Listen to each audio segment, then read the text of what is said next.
ఓం సాయిరామ్. సమర్థ సద్గురు సాయినాథ్ మహారాజ్ కీ జై. మన సాయి బిడ్డలందరికీ నమస్కారం ఫ్రెండ్స్. ఎలా ఉన్నారండి? ఏం చేస్తున్నారు? అందరూ బాగున్నారు కదూ? మన సాయినాథుని దయ వలన అందరూ బాగున్నారని, బాగుండాలని మనస్ఫూర్తిగా బాబావారిని కోరుకుంటూ ఆ సాయినాథుని కృప, కరుణ, కటాక్షములు మనందరిపైన మెండుగా ఉండాలి అని మనస్ఫూర్తిగా బాబావారిని వేడుకుంటూ ఈరోజు వీడియో అయితే స్టార్ట్ చేస్తూ ఉన్నాను ఫ్రెండ్స్. ఈరోజు వీడియోలో ముందుగా బాబావారి ఆశీస్సులు మనందరికీ కూడా దొరుకుతాయి ఖచ్చితంగా అని నేనైతే గట్టి నమ్మకంతో మీ అందరికీ ఈ వీడియో అయితే కనుక నా మాటలు వింటూ ఉన్నారో ఆ మాటలు కనుక ఈ వీడియో ద్వారా మీ కంట పడింది అని అంటే కనుక కంటపడిన 3వ గంటలోనే నీ ఇంట్లో ఒక అద్భుతం అనేది జరుగుతుంది తల్లి. ఒక్క 5 నిమిషాలు నా మాటలను ఆలకిస్తే చాలమ్మా అని చెప్పి మన సాయినాథుడు ఒక సందేశాన్ని పంపిస్తూ ఉన్నారు ఫ్రెండ్స్. ఎందుకు 3వ గంటలోనే మనకు అద్భుతం జరుగుతుంది అని చెబుతున్నారు అనేది కూడా మనం ఈరోజు ఈ వీడియోలో తెలుసుకుందామండి.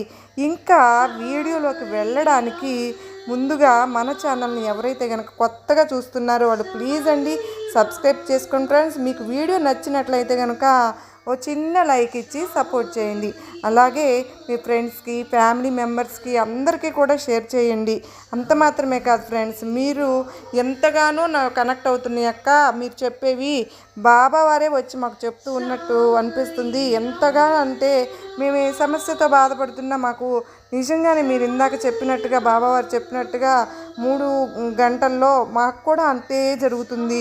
చక్కగా మా మనసును అర్థం చేసుకున్నట్లుగా నమ్మకంగా మన సాయినాథుడు మాకు చక్కగా సమస్యలకు పరిష్కారం అనేది జరుగుతుంది అని కొద్ది రోజుల్లోనే మాకు తెలిసిపోతుంది. అంతేకాకుండా మా పిల్లల విషయంలో కానీ విద్య, చదువులు అవన్నీ కూడా అన్నదమ్ముల ఏ సమస్య అయినా సరే, ఏ బాధ, ఎలాంటి సమస్య అయినా సరే మాకు చాలా మంచిగా మాకు ఊరట కలిగిస్తున్నాయి అని చాలామంది చెప్తూ ఉన్నారు ఫ్రెండ్స్. మరి అంతగా కనెక్ట్ అయినప్పుడు మీరు చిన్న లైక్ ఇవ్వడం మాత్రం మర్చిపోతున్నారండి. ప్లీజ్ అండి మీరు ఖచ్చితంగా చిన్న లైక్ అయితే ఇచ్చి వీడియో వినడానికి స్టార్ట్ చేయండి.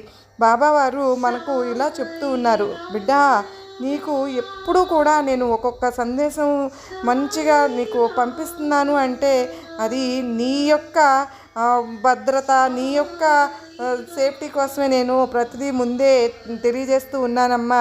నువ్వు ఎవరైతే మనం ఎదురు చూస్తూ ఉంటున్నావో నాకు ఒక్క విషయం కూడా మంచి జరగడం లేదు అక్క అని చెప్పేసి అధైర్యపడే వాళ్ళందరికీ కూడా ఈ వీడియో అండి. ఎవరికైతే వింటూ ఉన్నారో వాళ్ళందరికీ కూడా నిజంగా ఒక 3 గంటల్లోనే ఒక అద్భుతం అనేది జరుగుతుంది ఫ్రెండ్స్. ఎందువల్ల అంటే ఒక పాజిటివ్ ఎనర్జీ అనేది మనం ఎప్పుడైతే ఎంత నమ్మకంగా ఉంటామో అలాంటి నమ్మకం అనేది ఊరికే పోదండి. మీకందరికీ కూడా ఈ కథ మీ అందరికీ చాలా బాగా ఉపయోగపడుతుందని ఈ చిన్న కథ అండి. ఒక పూల వ్యాపారం చేసుకునే ఒక అమ్మాయి అండి. ఆవిడ చాలా వరకు కూడానండి కష్టపడుతూ పూల వ్యాపారం చేసుకుంటూ సాయినాథుని గుడి దగ్గరే సేవ చేసుకుంటూ ఉంటుంది ఫ్రెండ్స్.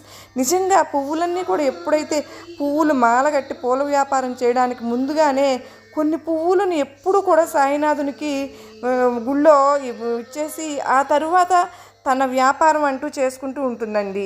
ఆ పువ్వులకు తను ఎటువంటి డబ్బులు తీసుకోదు. అయినా కూడా ఆ పువ్వులు ఆ గుడి వాళ్ళు కూడా ఆ అమ్మాయితో ఎంతో కొంత ఆదాయం ఉండాలి కదా అని డబ్బులు తీసుకో అని అన్నా కూడా లేదండి, నాకు బాబావారికి సేవ చేసుకున్నట్లుగా నేను చేసుకుంటున్నాను, ఇలా చేస్తున్నాను అని చెప్పేసి ఆ అమ్మాయి ఎప్పుడు కూడా పువ్వులన్నీ ఫస్ట్ సాయినాథునికి సమర్పించి అప్పుడు తను వ్యాపారం చేసుకోవడం అనేది జరుగుతుంది. ఎప్పుడు కూడా పెద్దగా లాభాలు అయినా కూడా లేకపోయినా తన పువ్వులన్నీ కూడా ఏమీ వేస్ట్ అవ్వకుండా ఎంతో కొంతకలాగా అన్నీ అమ్మేసుకుని చక్కగా ఇంటికి వెళ్ళిపోతూ అలాగే ఎన్నో అంటే రోజులుగా అలా చేస్తూ ఉంది. కొంచెం ఫస్ట్ చిన్న వ్యాపారం చేస్తూ ఉండేది. ఇంటింటికి తిరిగి వెళ్ళి పూలు అమ్ముకుంటూ ఫస్ట్ ఉండేవాళ్ళు. తర్వాత తన వ్యాపారం అంటే కొట్టు పెట్టుకుని ఇట్లాగా సాయినాథుని గుడి దగ్గర కొట్టు పెట్టుకుని తను ఇంకా ఒక తన కళ అనమాట. అలాగే చిన్న కొట్టు కూడా పెట్టుకుంటుంది, వ్యాపారం చేసుకుంటూ ఉంటుంది.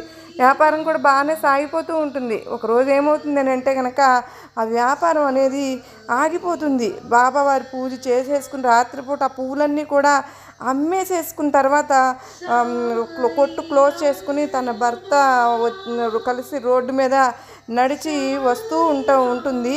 అప్పుడు నడిచి వెళ్ళే కొట్టు కట్టేసిన తర్వాత షాపులో వచ్చిన డబ్బులన్నీ కూడా తను ఒక పర్సులో పెట్టుకుని ఆ పర్సును తీసుకెళ్ళి వాళ్ళ ఆయనకి కలిసి ఇంటికి వెళ్తూ ఉండగా నడుచుకుని వెళ్తూ ఉంటారు.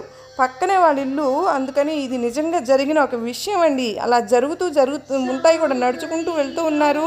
ఆ మాటల్లో వచ్చేసి ఆ పర్సు ఏమైంది అంటే కనుక కింద పడిపోయింది ఫ్రెండ్స్. వాళ్ళు గమనించుకోలేదు. తన డబ్బులు, ఆ రోజు సంపాదించిన డబ్బులన్నీ కూడా తన దగ్గరవి అన్నీ కూడా దగ్గరలో ఒక 1500 రూపాయలు ఉంటాయండి. ఆ 1500 డబ్బులు కూడా ఆ పర్సులో పెట్టుకుని తను నడుచుకుంటూ వెళ్తూ ఉన్నప్పుడు ఆ పర్స్ అనేది కింద పడిపోతుంది. వీళ్ళు చూసుకోరు, తను పట్టించుకోలేదు. ఇంటికి వెళ్ళిపోయారు కూడా. ఇంకా ఇంటికి వెళ్ళిపోయిన తర్వాత తన భోజనాలు అన్నీ చేసేసిన తర్వాత అప్పుడు పర్సు వెతుక్కుంటుందన్నమాట. అవన్నీ బ్యాగ్లో అన్నీ ఉన్నాయి, పర్సు లేదు. ఒకవేళ మీకు ఏమైనా ఇచ్చానా ఏంటి చూడండి అని చెప్పి తన హస్బెండ్ని కూడా అడుగుతుంది. అయ్యో నాకేమి ఇవ్వలేదే, నా దగ్గర ఏమీ ఇవ్వలేదమ్మా, నువ్వు ఎక్కడుందో పెట్టావు, ఏమైందో చూడు అని, అక్కడే ఉంటుంది కదా అని అతను కూడా వెతికి చూస్తారండి. ఎక్కడ కనిపించలేదు. నిజంగా అయ్యో 1500 రూపాయలు అంటే వాళ్ళకి చాలా పెద్ద అమౌంటే ఫ్రెండ్స్. అవి ఆ అమౌంట్ని తీసుకుని మళ్ళీ వెతకాలి. అయ్యో గుడి దగ్గర ఎక్కడైనా పడిపోయిందేమో అని చెప్పేసి వెతుక్కుంటూ వెళ్తారండి. వెళ్తుంటే దారి అంతా కూడా అంతా చూసినా కూడా ఎక్కడ ఆ పర్సు అనేది తనకు కనిపించదు. ఎప్పుడు కూడా అండి సాయినాథున్నే మనం నమ్ముకుని ఉంటాము. పెద్ద ఆటంకం అనేది లేకపోయినా, పువ్వులు ఆదాయం అనేది లేకపోయినా ఫస్ట్ బాబావారికి సమర్పించే తన వ్యాపారం చేసుకోవడం అంటే ఆ అమ్మాయికి అదే ఆనవాయితీగా వాళ్ళకి వచ్చింది. కానీ ఆ డబ్బులు 1500 అనేది ఉంటేనే వాళ్ళు ఒక 500 రూపాయల ఖర్చులు గుంజుకుని లాభంగా తీసుకుని ఒక మళ్ళీ అనేది 1000 రూపాయలు పెట్టి పూలు వ్యాపారం చేసుకోవడానికి తనకు ఉపయోగపెట్టుకుంటూ ఉంటుంది. అట్లాంటిది ఆ డబ్బులే లేకపోతే ఇంకా ఎలా తను బాబా పువ్వులు గుళ్ళోకి వెళ్ళి పువ్వులు తెచ్చుకుని వ్యాపారం చేసుకోవడం అనేది ఎలా జరుగుతుంది? నేను చాలా కష్టపడుతున్నాను కదా బాబా, నాకు నా పర్సు అనేది ఎలాగైనా సరే నాకు దొరికేలైతే చాలు అని చెప్పేసి తను బాబావారి దగ్గరికి వచ్చేసి బాబావారి గుళ్ళోకి వచ్చి మళ్ళీ వెతుక్కుంటూ నడుచుకుంటూ అట్లా వస్తూ ఉంటారు. ఆ పర్సు అనేది కనిపించదు. అంటే ఎవరైనా తీసుకెళ్ళిపోయి కూడా ఉండవచ్చు ఫ్రెండ్స్. అలాంటిది అయ్యో ఏంటా ఇలా జరిగింది అని చెప్పేసి బాధపడుతూ వాళ్ళు ఉన్నప్పుడు ఆ గుళ్ళో ఆయనండి ఒక 3 పువ్వులను గుడి కట్టేసి టైం అవుతుంది. ఆ 3 పువ్వులను తీసుకొచ్చి ఒక చామంతి పువ్వులండి, బాబావారి పాదాల దగ్గర తీసుకొచ్చిన పువ్వుల్ని ఆవిడకి ఇచ్చారనమాట. ఆ గుడి పూజారి గారే, ఎవరైనా కాదు. ఏమైందమ్మా, ఏంటి మళ్ళీ వచ్చారు ఇక్కడికి? ఇదిగో ఈ ప్రసాదం తీసుకుని ప్రసాదంతో పాటు పువ్వులను కూడా తీసుకొచ్చి ఆ పూజారి గారు ఆ పూలు అమ్ముకునే అమ్మాయికి ఇస్తారు. అలాగా ఇవ్వగానే అయ్యా ఇలాగా మేము నడుచుకుంటూ వెళ్తూ ఉన్నాము, గుడి కొట్టు కట్టేసి నా పరిస్థితి ఇట్లా అయిపోయింది, ఇలా ఇంత మిస్ అయిపోయింది, నా పర్సు మిస్ అయిపోయింది అయ్యా, నాకు అసలు మిస్ అయిపోయింది కూడా నేను చూసుకోలేదు, డబ్బులన్నీ దాంట్లోనే ఉన్నాయి అని అన్నప్పుడు, అమ్మ నీకు ఏం బాధ లేదు, నువ్వు ఏం భయపడాల్సిన అవసరం కూడా లేదు. బాబావారే నీకు ఒక మంచి దారి చూపిస్తారు. ఏదో ఒక రకంగా నువ్వు బాబావారే నీకు ఇండైరెక్ట్గానో డైరెక్ట్గానో ఎట్టాగొట్టా ఏదో ఒక రకంగా మనకు గుర్తొచ్చేలాగా ఒక విషయం అనేది జరిగేలాగా సాయినాథుడే 3 పువ్వులు తీసుకొచ్చి ఇచ్చారు అక్క నాకు.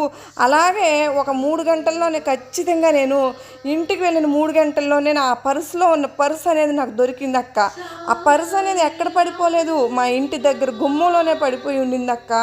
అదే కానీ రోడ్డు మీద పడిపోయి ఉన్నా కూడా ఒకవేళ బాబావారు నాకు తీసుకొచ్చి ఇచ్చి ఉండేవారేమో, లేదంటే ఆ పర్సు అక్కడే పడిపోవాలని ఉందో ఏముందో, ఒకవేళ మిస్ అయిపోయి కూడా మేము ఉండొచ్చు కదా. అలా నా కళ్ళకు కనిపించకుండా ఉండకపోవడానికి కారణం ఏంటో నాకు తెలియదు. కానీ ఇంటికి వెళ్ళి మళ్ళీ రిటర్న్ ఇంటికి వెళ్ళే కొంచెం సేపట్లోనేనండి మళ్ళీ ఒక 3 గంటలు తర్వాత అండి, అంటే రాత్రి అయిపోయిన తర్వాత వాళ్ళు అంతా వెతికేసి వచ్చేస్తారు. లోపలికి వచ్చేసిన తర్వాత తలుపు తీసి వాళ్ళ పిల్లలు ట్యూషన్స్ అవి ఉంటాయి కదా, అప్పుడు వాళ్ళు తిరిగి వచ్చి తలుపు కొడితే తలుపు తీసి లోపలికి వస్తూనే ఉన్నప్పుడు అమ్మ గుమ్మంలో ఈ పర్సు పోయింది ఏంటి, ఈ పర్సు ఏంటి ఇక్కడ పడేసావు అని చెప్పేసి పిల్లలు తీసుకొచ్చి తనకు ఇస్తారు ఫ్రెండ్స్. ఇచ్చినప్పుడు అది చాలా అద్భుతంగా అనిపిస్తుంది. అయ్యో నేను అంత టార్చ్ లైట్ వేసుకుని పెట్టుకుని రోడ్డు అంతా కూడా వెతుకొచ్చాను, ఎక్కడ పడిపోయిందో మరి నాకు ఇప్పుడు తెలియలేదు కానీ ఇక్కడే ఉందా అని చెప్పేసి అని అన్నప్పుడు అదంతా కూడా సాయినాథుని మాయేనండి. అది అటువంటి టైంలో అర్ధరాత్రి కూడా అంటే చాలా మిడ్ నైట్ టైం అయిపోతుంది కదా, ఆ టైంలో మళ్ళీ కూడా కష్టపడాల్సిన అవసరం లేదని తెల్లవారేసరికి మళ్ళీ పువ్వులు కొనుక్కోవాలి. తను మళ్ళీ బాబా అదే సమయానికి అంతలోపు 3 గంటల్లో నాకు మంచి రిజల్ట్ కనిపించింది అక్క అని చెప్పేసి తను నాతో చెప్పినప్పుడు నిజంగానండి చాలా అత్యద్భుతం అనిపించింది ఫ్రెండ్స్. మీకు కూడా ఎవరికైతే కనుక ఇలాంటివి ఒక పాజిటివ్ అంటే ఎప్పుడు జరుగుతూ ఉంటాయి కదా, అయినా ఒక మైండ్ సెట్తో మనం ఈ వీడియోని చూస్తూ ఉంటామో అలాగే మనకు కూడానండి ఒక 3 గంటల్లోనే 3 అంటే 3 అనే సంఖ్యకి చాలా వరకు మంచి ఒక అర్థం అనేది ఉంది ఫ్రెండ్స్. అంటే 3 ప్రదక్షిణాలు కానీ నిజంగా త్రిమూర్తులు అనేవాళ్ళు 3 అని బాబా వారికి ఎప్పుడు కూడా నామం పెట్టుకుంటూ ఉంటారు కదా, నామం కూడా 3 గీతలు పెడతారు కదండి. ఖచ్చితంగా అలాగే 3 అనే సంఖ్యకి ఎప్పుడు కూడా చాలా అర్థం అనేది ఉంటుంది.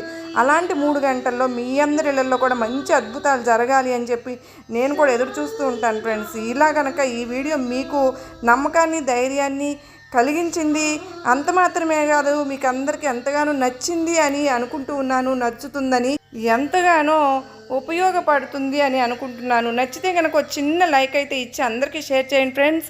మరలా మరో చక్కని సాయినాథుని సందేశంతో మరలా మీ ముందుంటాను. అంతవరకు నమస్కారం అండి. ఓం సాయిరామ్. శ్రీమాత్రే నమః. సర్వే జనా సుఖినో భవంతు.